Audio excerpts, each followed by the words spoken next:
Ciao ragazzi, in questo tutorial risolviamo alcuni problemi sul parallelismo e la perpendicolarità. Negli esercizi utilizziamo spesso l'equazione della retta passante per un punto assegnato e di dato coefficiente angolare, introdotto nel tutorial precedente, e le nozioni sul parallelismo e sulla perpendicolarità già trattate nei video di questa playlist. Cominciamo! Innanzitutto vi voglio ricordare tre nozioni fondamentali per poter risolvere gli esercizi. Due rette parallele R ed S hanno lo stesso coefficiente angolare. Ad esempio, se il coefficiente angolare della retta R fosse 2, anche il coefficiente angolare della retta S sarebbe 2. Due rette perpendicolari R ed S hanno coefficienti angolari antireciproci, cioè se la retta R avesse coefficiente angolare 2 terzi, allora la retta S avrebbe coefficiente angolare meno 3 mezzi, che si ottiene da 2 terzi ribaltando la frazione e cambiandola di segno. Ed infine, assegnati un punto P di coordinate x con P, y con P ed un coefficiente angolare m, la retta passante per P e con coefficiente angolare m ha equazione y meno y con P uguale a m per x meno x con P. Iniziamo con un esercizio sul parallelismo. Dobbiamo determinare l'equazione della retta S passante per il punto P di coordinate 6, 2 e parallela alla retta R di equazione y uguale a 1 mezzo x più 3. Innanzitutto trascriviamo le coordinate del punto P ed indichiamo con x con P la sua ascissa, 6, e con y con P la sua ordinata, 2.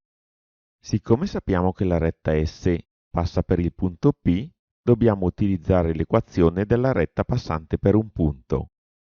In questa equazione abbiamo già tutti gli elementi, tranne uno, il coefficiente angolare della retta S. Però noi sappiamo che la retta S è parallela alla retta R. Dunque, se troviamo il coefficiente angolare della retta R, abbiamo già anche il coefficiente angolare della retta S, poiché i due coefficienti angolari sono uguali. Siccome l'equazione della retta R è già in forma esplicita, il coefficiente angolare della retta R è 1 mezzo, che poi è il coefficiente della x. Dunque, per quanto detto, anche il coefficiente angolare della retta S è uguale a 1 mezzo. Ora possiamo sostituire tutti i dati numerici in questa equazione, trovando y meno 2, che è l'ordinata del punto P, uguale a 1 mezzo, che è il coefficiente angolare della retta S, per x meno 6, che è l'ascissa del punto P. Copiamo ora il termine di sinistra, mentre a destra svolgiamo i calcoli in parentesi. 1 mezzo per x fa 1 mezzo x e 1 mezzo per meno 6 fa meno 6 mezzi, che semplificato fornisce meno 3. Portiamo ora il meno 2 a destra, che diventa più 2, ed infine sommiamo i termini noti. Meno 3 più 2 fa meno 1. L'equazione della retta S è dunque y uguale a 1 mezzo x meno 1. Proviamo ora a rappresentare graficamente i dati del problema, cioè il punto P e la retta R, e la soluzione trovata, cioè la retta S. Il punto P ha coordinate più 6 più 2 e la retta R passa per il punto di ordinata 3 e da questo punto ci si sposta a destra di 2 e su di un quadretto. Si piazza così un secondo punto e si congiungono i due punti trovati, ottenendo la rappresentazione grafica della retta R. Verifichiamo ora graficamente se la retta S trovata è parallela alla R e passa proprio per il punto P. Per rappresentarla, posizioniamo un punto di ordinata meno 1 sull'asse Y. Da questo punto ci spostiamo a destra di 2 e su di 1 e posizioniamo un secondo punto. Congiungendo i due punti e prolungando, otteniamo la rappresentazione grafica della retta S, che, come si può notare dal grafico, passa proprio per il punto P. Dunque la soluzione trovata è esatta. Passiamo ora a un secondo problema sul parallelismo. Dobbiamo determinare l'equazione della retta S passante per il punto P di coordinate meno 1 più 3 e parallela alla retta R di equazione 6x meno 2y meno 8 uguale a 0. Il problema è analogo al precedente, solo che l'equazione della retta R ci viene fornita in forma implicita. Dopo aver trascritto ed indicato con x con p e y con p le coordinate del punto P, si tratta dunque di determinare il coefficiente angolare della retta R ed il modo più veloce per farlo è utilizzare la formula m uguale a meno a fratto b.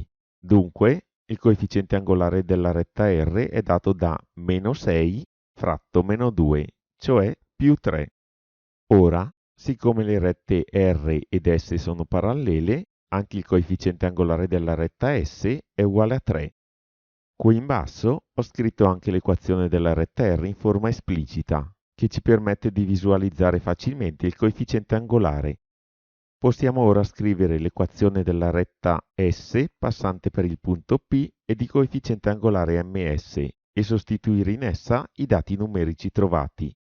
Al posto di yp inseriamo 3, al posto di m di S sostituiamo ancora 3 e al posto di x con p sostituiamo il meno 1, perciò meno 1 fa più 1. Svolgendo tutti i calcoli e ricavando la y, otteniamo l'equazione della retta S in forma esplicita. Qui a destra ho mostrato graficamente l'esattezza del risultato trovato. Ho rappresentato il punto P in verde, la retta R in verde, la cui equazione in forma esplicita è mostrata qui, e poi ho rappresentato graficamente la retta S, mostrando che passa proprio per il punto P ed è parallela alla retta R. Passiamo ora ad un problema molto simile sulla perpendicolarità. Dobbiamo determinare l'equazione della retta S passante per il punto P di coordinate 2, 1 e perpendicolare alla retta R di equazione y uguale a 1 mezzo x più 3. Essendo la procedura risolutiva molto simile a quella dei problemi precedenti, procederò in maniera più spedita. Dopo aver trascritto le coordinate del punto P ed aver ricavato il coefficiente angolare della retta R, sappiamo che la retta S è perpendicolare alla R e dunque il suo coefficiente angolare è l'antireciproco di 1 mezzo, quindi è meno 2, come indicato qui in basso. Per ottenere l'antireciproco ricordo che bisogna ribaltare 1 mezzo ottenendo 2 primi e poi cambiarlo di segno.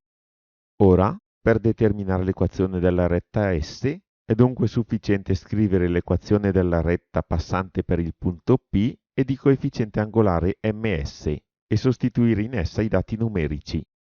Qui in basso ho mostrato tutti i calcoli che mi hanno permesso di determinare l'equazione della retta S e qui a destra ho verificato graficamente i risultati trovati. Ho rappresentato in verde il punto P e anche la retta R. Ed infine ho rappresentato in rosso la retta S che, come si può vedere, è perpendicolare a R e passa proprio per il punto P. Affrontiamo ora un nuovo esercizio sulla perpendicolarità. Dobbiamo determinare l'equazione della retta S passante per il punto P di coordinate 6, 4 e perpendicolare alla retta R di equazione 3x meno y meno 4 uguale a 0. Il problema è analogo al precedente, solo che l'equazione della retta R è in forma implicita. Dunque determiniamo il coefficiente angolare della retta R utilizzando la formula m uguale a meno a fratto b e dunque il coefficiente angolare di R è meno 3 fratto meno 1, cioè più 3. Il coefficiente angolare della retta S è l'antireciproco di 3 e quindi è meno un terzo. E a questo punto non c'è nulla di nuovo rispetto a quanto già detto in precedenza, dunque ti ho riportato tutti i calcoli che mi hanno portato a determinare l'equazione della retta S e qui a destra ho riportato anche la verifica grafica del risultato. Per concludere, analizziamo infine una situazione un po' particolare. Dobbiamo determinare le equazioni delle rette S e T passanti per il punto P di coordinate 5, 2 e rispettivamente parallela alla retta R di equazione y uguale a meno 3 e perpendicolare sempre alla retta R di equazione y uguale a meno 3. Innanzitutto possiamo notare che siccome la retta R è una retta orizzontale, allora anche la retta S, parallela a R, è una retta orizzontale e in aggiunta deve passare per il punto P. Dunque, la sua equazione è del tipo y uguale a una costante e siccome la retta S deve passare per il punto P, la costante deve essere proprio 2. Altrimenti, come vedremo successivamente nel grafico, la retta R passerebbe sopra oppure sotto il punto P. Possiamo ora notare che siccome la retta T è perpendicolare alla retta R, che è una retta orizzontale, allora la retta T deve necessariamente essere una retta verticale e in aggiunta deve passare per il punto P. La sua equazione sarà dunque del tipo x uguale ad una costante e siccome la retta T deve passare per il punto P di coordinate 5, 2, la sua equazione deve necessariamente essere x uguale a 5, poiché altrimenti la retta T passerebbe a destra oppure a sinistra del punto P, come mostrato nel grafico qui a destra, in cui si possono osservare il punto P in rosso, la retta R in rosso, la retta S in fucsia e la retta T in verde. Come si può notare da questo grafico, se la retta S avesse equazione y uguale a un numero diverso da 2, la retta sarebbe o più in alto o più in basso rispetto al punto P.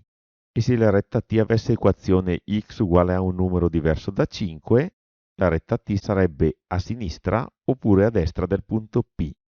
Con questo abbiamo terminato. Nel prossimo tutorial analizzeremo l'equazione della retta passante per due punti. Vi aspetto. Ciao!